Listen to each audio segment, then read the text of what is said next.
எல்லோருக்கும் வணக்கம். இன்றைக்கி நம்ம கீபோர்டு அடிப்படை பயிற்சிகளில் பகுதி 8 பார்க்குறோம்.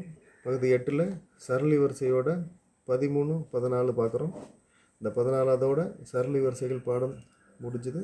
ஆனால் நீங்கள் மொத்த சரளி வரிசையும் நீங்கள் 3 காலத்துலேயும் ப்ராக்டிஸ் பண்ணணும். முதல் காலத்தில் வந்து ஒரு அட்சரத்துக்கு ஒரு ஸ்வரம், இரண்டாம் காலத்தில் ஒரு அட்சரத்துக்கு 2 ஸ்வரங்கள், மூன்றாம் காலத்தில் ஒரு அட்சரத்துக்கு 4 ஸ்வரங்கள். இந்த மாதிரி எல்லாத்தையும் ப்ராக்டிஸ் பண்ணுங்கள். இப்போ 13, 14 எப்படி வாசிக்கிறதுன்னு பார்க்கலாம். முதல்ல ஸ்லோவாக வாசிக்கலாம்.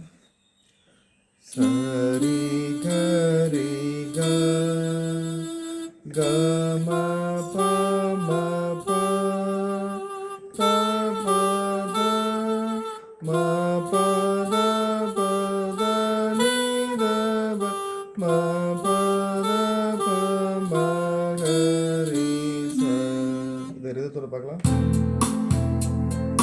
ஹரி ஹரி க க ம ப ப ப ப ப ப ப ப த நி த ப ம ப த ப ம கரி ச. இப்போ 14 பார்க்கலாம்.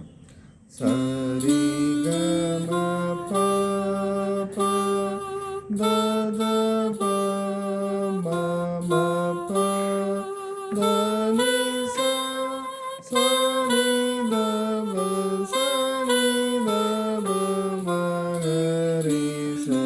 இப்போ ரிதத்தோட பார்க்கலாம்.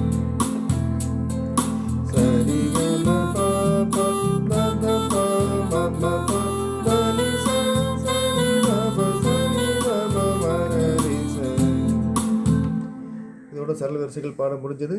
எல்லாமே நல்லா ப்ராக்டிஸ் பண்ணுங்கள். இந்த வீடியோ கூட சேர்ந்து ப்ராக்டிஸ் பண்ணுங்கள். நன்றி, வணக்கம்.